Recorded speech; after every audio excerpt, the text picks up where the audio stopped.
We're working to connect a region of over 600 million bridges between our lands.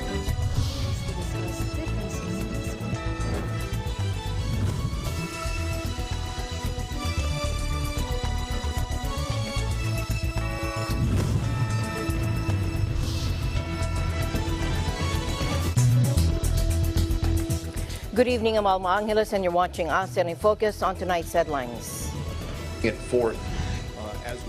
The 72-year-old Asian immigrant who killed 11 people before shooting himself as police moved in on him was once a regular at the California dance club where a tragic gun massacre unfolded. President Marcos Jr. announced that private money may be used for the proposed Maharlika Investment Fund, but he gave assurances that safeguards will be in place so it cannot be used for money laundering.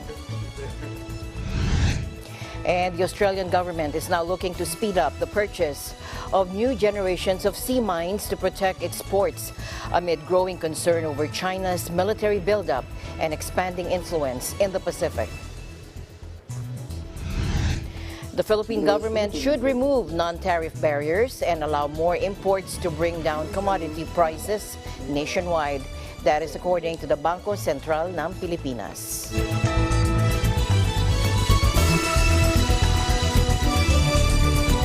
First in our news, the 72-year-old Asian immigrant who killed 11 people before shooting himself as police moved in on him was once a regular at the California dance club where the tragic gun massacre unfolded. Detectives probing why this elderly Asian immigrant shot dead 11 people as they celebrated Lunar New Year at the dance hall in California are examining whether jealousy or a personal dispute was behind this tragedy. Let's hear more from the Los Angeles Sheriff Office. It forth as we get it. I think some of this information may have gotten out the last several hours, but I do regret to inform everybody that we did unfortunately have an 11th victim that passed away. So now we have a total of 11 victims that unfortunately have died as a result of this tragic incident. So as most of you are aware, last night we served a search warrant at the suspect's residence in the city of Hemet. As a result of the search warrant service, investigators recovered a few items of interest. And these are just, it's a summary, not everything we recovered. We recovered one .308 caliber rifle, numerous electronic devices such as cell phones, computers, etc. Items that lead us to believe the suspect was manufacturing homemade firearm suppressors. An unknown amount, I say unknown amount, and I'll explain that here, of .308 caliber and 9mm caliber ammunition. And the reason we say an unknown amount, they were in containers, and there are hundreds of rounds. We don't know exactly how many there were. A lot of loose ammunition, so eventually, you know, we'll get to exactly how many those were. From the Monterey Park scene, where the victims were assassinated, investigators recovered a total of 42 shell casings and a large capacity magazine. So 42 rounds were fired by the suspect at that location. Investigators also recovered a Norinco 7.62 by 25 handgun from inside the suspect's cargo van. That's the handgun that you saw being recovered from the van yesterday afternoon. That firearm was registered to the suspect. We have also learned that the firearm, which was wrestled away from the suspect at the Alhambra scene, was a 9mm caliber semi-automatic MAC-10 assault weapon. Regarding the suspect's background, he has a limited criminal history with an arrest in 1990 for an unlawful possession of a firearm. But did he plan this? Was it the day of? Was it a week before? What drove a madman to do this? We don't know. But we intend to find out. And we're as curious as you are, because it's, I mean, this is disturbing. how can you even come to reason that somebody would even think about doing something like this? It's horrendous. Tran, whose name is typically Vietnamese, immigrated to the United States from China, according to a marriage certificate his ex-wife showed CNN. The woman, who did not want to be named, told the network she had met Tran 2 decades ago at a Star Ballroom dance studio where he was a regular. The studio, whose website says it was founded in 1990, offers classes in all types of dance, from children's ballet to Latin steps to belly dancing. Tran's ex-wife says he introduced himself to her at the club, offering her free informal lessons. The couple married a short time later, but the marriage didn't last. She said Tran, who sometimes worked as a truck driver, wasn't violent, but could be impatient, especially if he felt he was being shown up, for example, by her messing up a dance step. Now, court records cited by CNN showed the couple were divorced in 2006.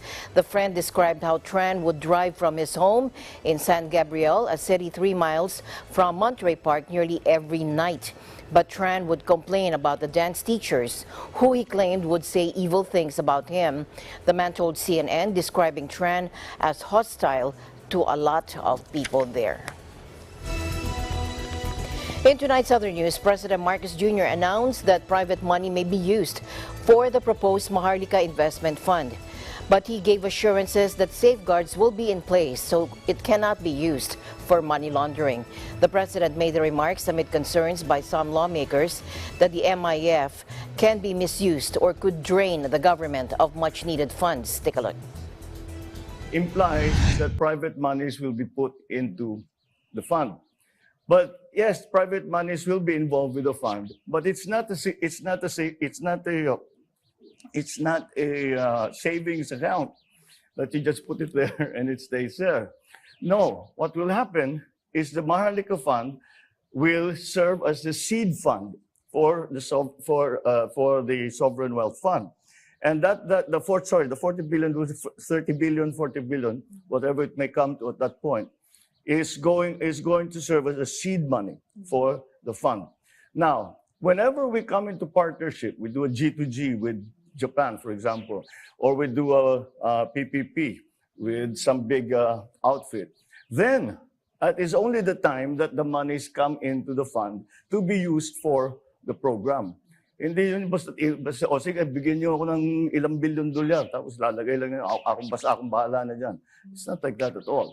And in fact, even on our end, we will only deploy funds when there is a very specific project to be paid for.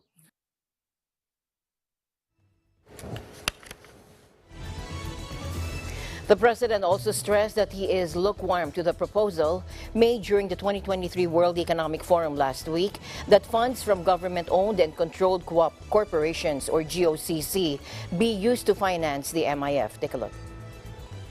I agree with that. You cannot use funds of the GOCC. Pera ng gobyerno, what will the government spend? It is a proposal. It's not something that we have adopted. The GOCCs, there are several problems, because I remember we had a little meeting, lasted about 15 minutes, and that was proposed. But after the meeting, I pulled Secretary Ben Jokno aside, and we said, what do you think? Sabi niya, hindi yata pwede. And I said, it's too disruptive. Think, every single GOCC has its own charter. How will you will then revise all of those charters to align with the Maharlika Fund? That's not the purpose of the GOCC, number one. Number two, this is a lot of income that goes to the national government that will suddenly disappear. So that will be it will not disappear. It will go into the Maharlika Fund and cannot be used for the budget of the national government. I don't think that that's a viable proposition, at least not for us.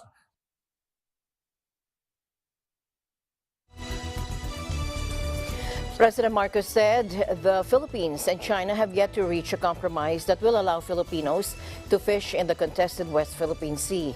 The president made this remark after the Philippine Coast Guard bared that it's investigating an incident involving a Chinese Coast Guard vessel that allegedly shooed away a Filipino fishing boat in Ayungin Shoal earlier this month. Following the incident, the president said the Philippine government made immediate use of direct communication with China to deal with miscommunication in the contested sea. Again, let's listen in. That we have to raise the level of discourse between the Philippines and China.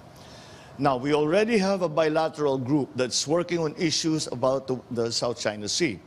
Now, my proposal is that we bring that bilateral group to a higher level. It's a sub-ministerial level ngayon. So let's bring it to a ministerial level. And I will ask my foreign secretary to be part of it. I will ask my ambassador to China to be part of it.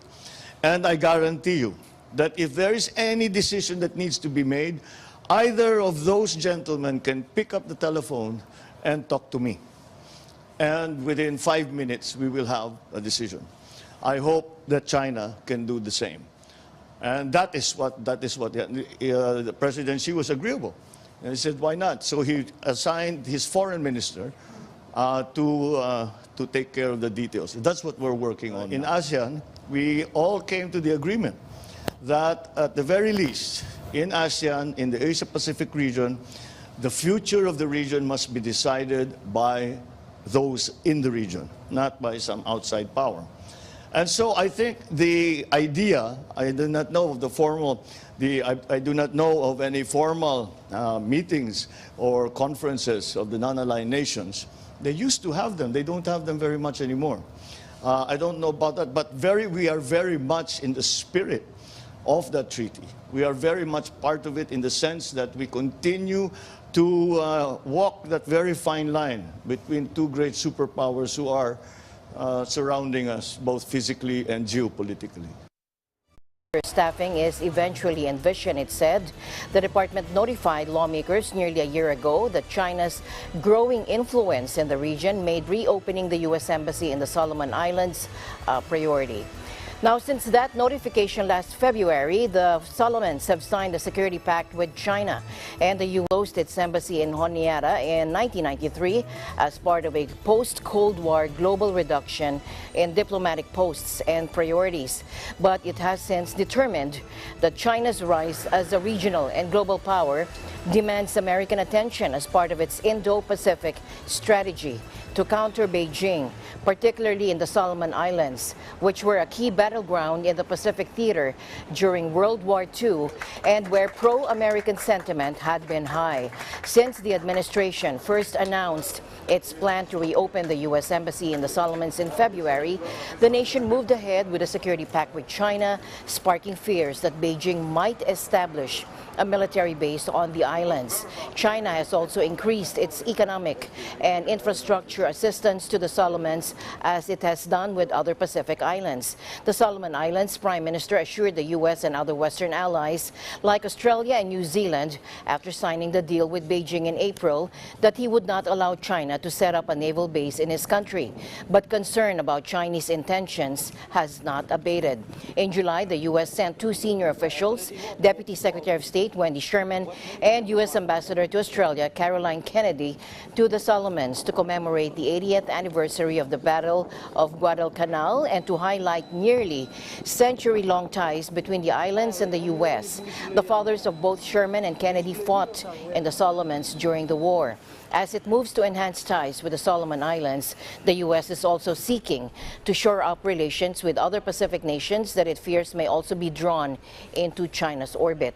Negotiations are ongoing for the renewal of the so-called Compact of Free Association Agreements between the U.S. and the Marshall Islands, the Federated States of Micronesia and Palau, and those pacts expire within the next 2 years. Meanwhile, the Australian government is looking to speed up the purchase of a new generation of sea mines to protect its ports amid growing concern over China's military buildup and expanding influence in the Pacific. The Department of Defense said in a statement Monday the smart sea mines would be able to discriminate between military targets and other shipping vessels and be a significant deterrent to potential aggressors. Now, the news was first reported by Australia's 9 newspapers on on Monday, which said the cost could be as much as 1 billion Australian dollars, although the final total was still considered confidential. The department did not release information on the cost of the mines.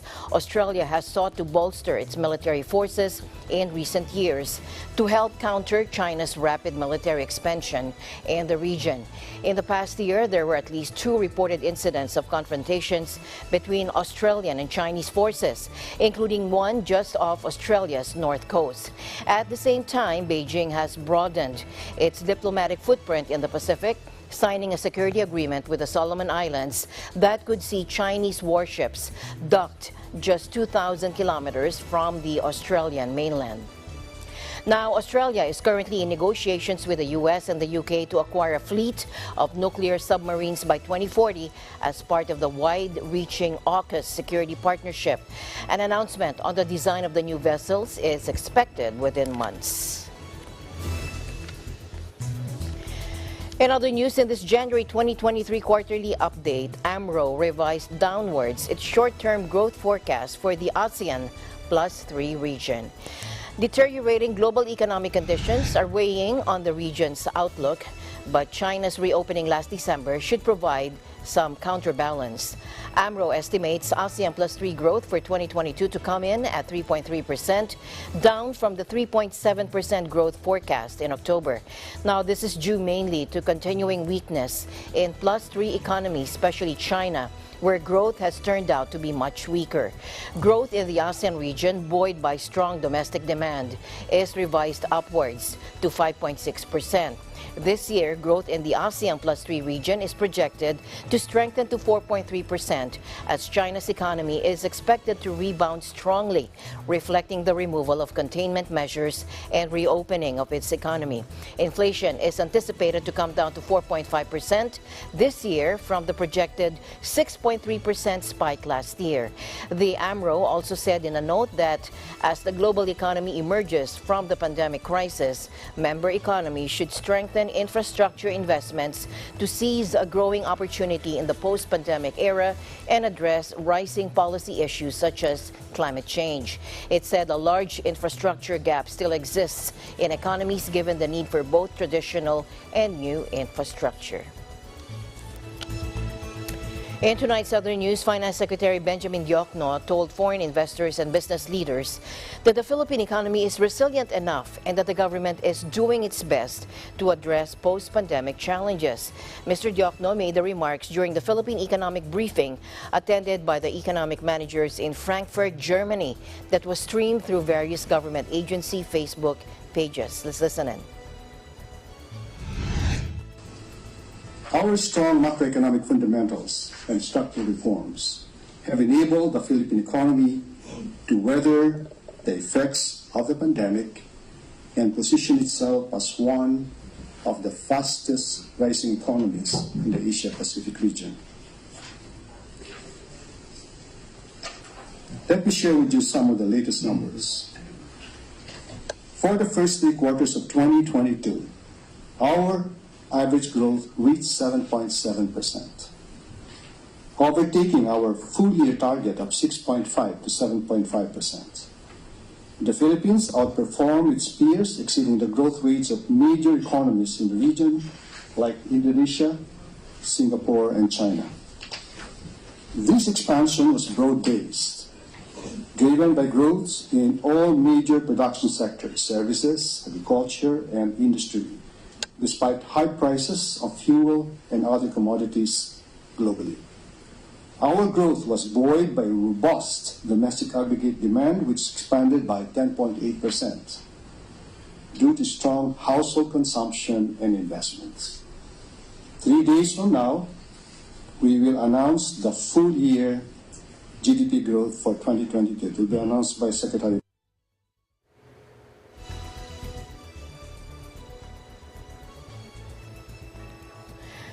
Relatively, Diokno assured investors that the government has put in place a fiscal consolidation program to address the uptick in government liabilities due in part to the increased borrowing to finance pandemic-related programs.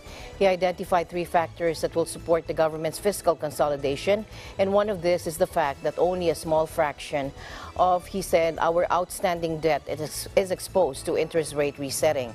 This as bulk of the government liabilities are sourced from domestic fund sources, with around 75% of the borrowing program allocated to the domestic market. He said we already have anticipated the tightening monetary policy conditions when they formulated the interest rate payments in the 2023 budget. He added that the government securities market is dominated by local players that are bank-centric and homogeneous in investment governance. These, he said, are strong backing for the government's fiscal consolidation. The national government should remove non-tariff barriers, or NTBs, and allow more imports to bring down commodity prices nationwide. That is according to the Bangko Sentral ng Pilipinas. In the Philippine Economic Briefing in Frankfurt, Germany, BSP Governor Felipe Medalla said inflation in the country is still traceable to supply shocks that have caused shortages in certain commodities. Let's listen in. The Philippine inflation is largely a supply shock inflation. Initially global, later on shortages of agricultural products like sugar, onions. So obviously the solution is import more and get rid of all the non-tariff buyers. Because the main reason it cannot import is it's so hard to get import permits. And I'm satisfied that the government is now doing everything it can to speed up importation. Now, these efforts, Medalla said, would help bring the country closer to the midpoint of the 2 to 2.4% BSP inflation target by 2024. By the last quarter of the year, inflation nationwide could already be below 4%.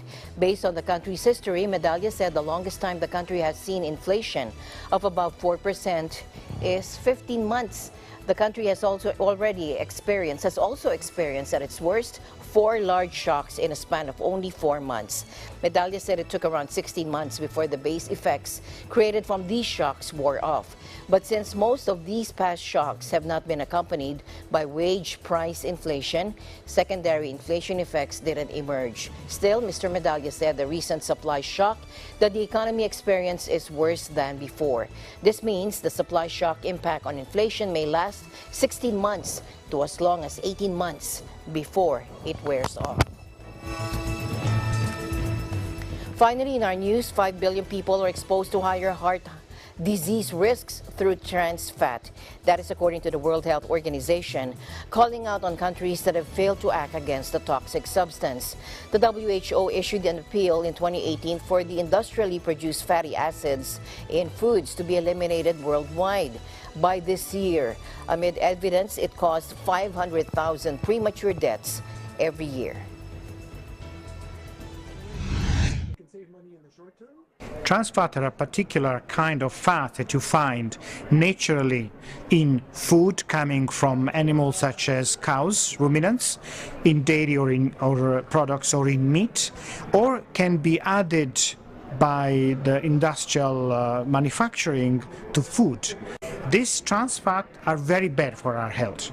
They are responsible for a large amount of heart disease and stroke we see. WHO has been setting a goal to eliminate all industrial trans fat from the food supply by the year 2023. And has asked government to put in place policies to ensure that no trans fat can be present in food. We now have 43 countries with good practice policies and increasingly countries from low and middle income countries. This year we had India, Bangladesh, who have passed such policies, and there's discussion with other countries such as Nigeria so that they also establish good policies. This is already 2023, so we need to accelerate progress to achieve this important public health goal. It would be the first risk factor for non-communicable disease such as heart disease to be eliminated. We have many small producers that use trans fat. Street food often has trans fat, so actually implementing policies would require a collective effort to understand that the problem is there and to help identify the suitable solution. It is possible to replace trans fat, industrial trans fat, with healthier oil sources without an impact on taste of food or without an impact on the cost of food. So this is something which can be done. By implementing a well-designed public health strategy, you can actually make enormous progress. But scale is the solution. So even if we have done good progress, we want to cover the whole world. And to make those next steps requires really a collective effort. Now, the WHO also encourages food manufacturers to eliminate industrially produced trans fat from their products, aligning to the commitment made by the International Food and Beverage Alliance, or IFBA. Major suppliers of oils and fats are asked to remove industrially produced trans fat from the products sold to food manufacturers globally. The report, called Countdown to 2023 WHO Report on Global Trans Fat Elimination 2022, is an annual status report published by WHO in collaboration with Resolve to Save Lives to track progress towards the goal of trans fat elimination this year. While most trans fat elimination policies to date have been implemented in higher income countries, largely in the Americas and in Europe, an increasing number of middle income countries are implementing or adopting these policies, including Argentina, Bangladesh, India, Paraguay, the Philippines, and Ukraine. As my usual habit, I'd like to end the day on a positive note. Let's encourage and build each other up so that no one is left behind. And that's it for tonight's broadcast of ASEAN in Focus. I'm Alma Angeles. Stay in the news because we live in extraordinary times. Good night.